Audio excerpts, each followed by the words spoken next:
Hey everyone, welcome back to the First Gulf War, a podcast series that breaks down one of the most important military conflicts of the 20th century in a clear, easy-to-follow way. I'm your host, Kyle Patrick. In our last episode, we covered the events that led up to the First Gulf War, and mainly Saddam Hussein's rise to power and the tensions in the region. Today, in Episode 2, we're focusing on Operation Desert Shield.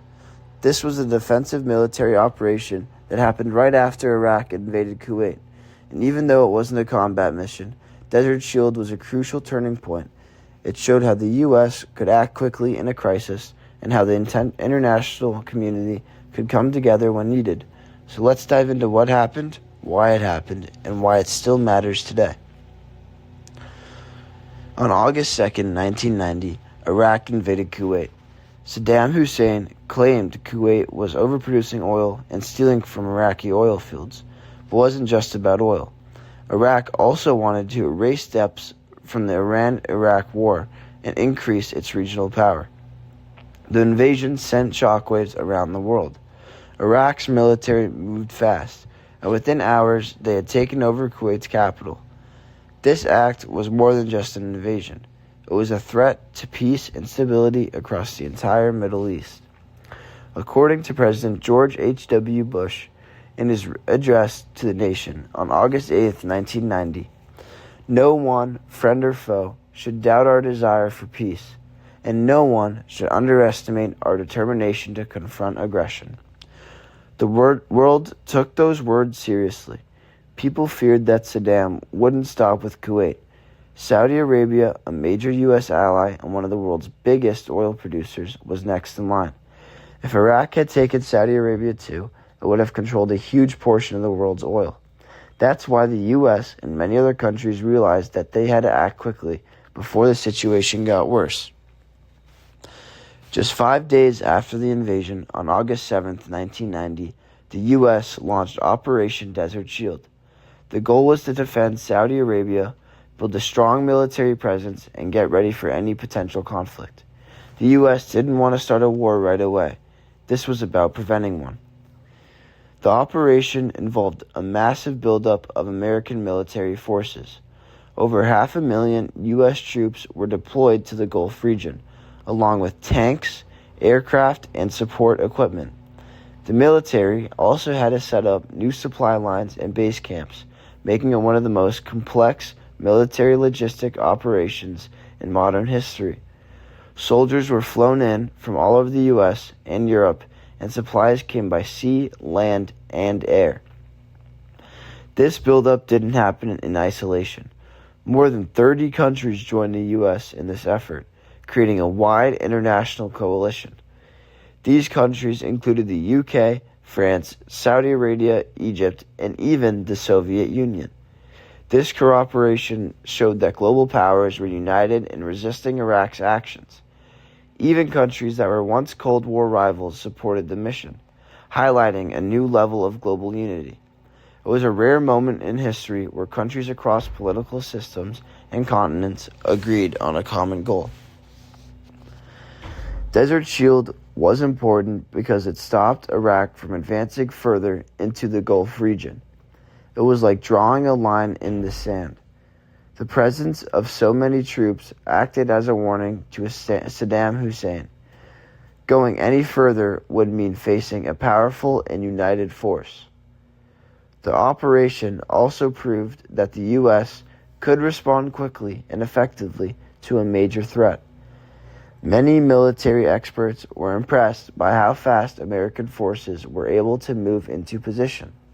In fact, Rick Atkinson's book, Crusade, The Untold Story of the Persian Gulf War, discusses the scale and speed of this buildup, describing the planning and execution as staggering. This shows just how advanced U.S. military logistics had become. It also gave the U.S. and its allies time to organize, train, and position their forces for what would become Desert Storm. Without this preparation phase, the combat that followed might have been much riskier and less successful. Troops became familiar with the harsh desert terrain, conducted training drills with coalition partners, and got mentally prepared for a war that would test their limits. According to the Department of Defense's final report to Congress, this preparation phase was one of the most important reasons for the success of the war. The buildup was not just about numbers, it was about building unity and readiness. Desert Shield also boosted morale and confidence within the coalition. As countries saw the U.S. step up, they felt more willing to commit their own forces and support. This was the foundation that allowed Desert Storm to happen as quickly and successfully as it did. At the same time that troops were being deployed, world leaders were hard at work through diplomatic channels. The United Nations quickly took action, passing Resolution 660, which condemned Iraq's invasion of Kuwait and demanded its immediate withdrawal. As Iraq ignored this resolution, the UN continued to escalate its response. By November, the UN passed Resolution 678, which set a clear deadline, January 15, 1991. If Iraq didn't pull out of Kuwait by then, coalition forces would be authorized to use force. This was a key moment. The use of the United Nations not only helped maintain international unity, but also made sure the coalition had legal backing. In class, we talked about how the Gulf War marked a shift in post-Cold War diplomacy. According to Friedman and Karsh's The Gulf Conflict, 1990 to 1991, the use of international institutions like the UN helped give the war a framework based on global consensus, not just American power. Countries like Egypt, France, and the Soviet Union supported the effort. Economic sanctions were put in place that froze Iraqi assets and also cut off trade, especially oil exports. The international community hoped that this pressure would be enough to make Iraq back down. Diplomacy was given a real chance to work before any military strike occurred. Even President Bush emphasized in his speeches that war would be the last result. This combination of military buildup and diplomatic pressure created a situation where Iraq was surrounded both physically and politically. The balance between these two approaches is what made Desert Shield so significant. It wasn't just about muscle. It was about coordination, timing, and diplomacy working together. Desert Shield still matters because it set the standard for how future conflicts could be managed with both strength and strategy. It showed how fast the U.S. could organize and lead an international coalition, not only on the battlefield but also in the political arena. It also reshaped U.S. foreign policy for years to come. As we discussed in class, the success of Desert Shield and later Desert Storm gave the U.S. confidence to engage more actively in Middle East affairs. It built long-term partnerships, especially with countries like Saudi Arabia, and led to a lasting U.S. military presence in the region. The Gulf War also introduced the public to new forms of media coverage. 24-hour news cycles, satellite updates, and real-time combat footage. But it was Desert Shield that laid the foundation. It was the calm before the storm, the careful preparation, and the worldwide collaboration that made the next steps possible. From a strategic standpoint, it taught the military and global leaders the importance of readiness and coalition building. And from a historical standpoint, it reminded the world that global threats require global responses.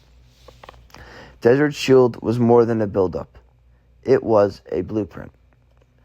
To wrap up, Operation Desert Shield was more than a troop deployment.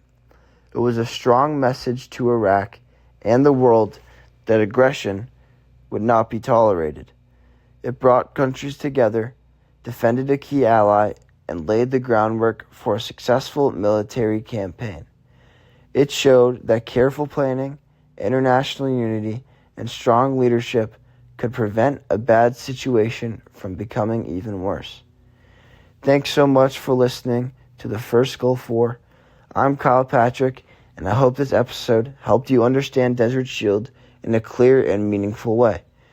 Be sure to join us next time when we break down Operation Desert Storm, the dramatic combat phase that followed.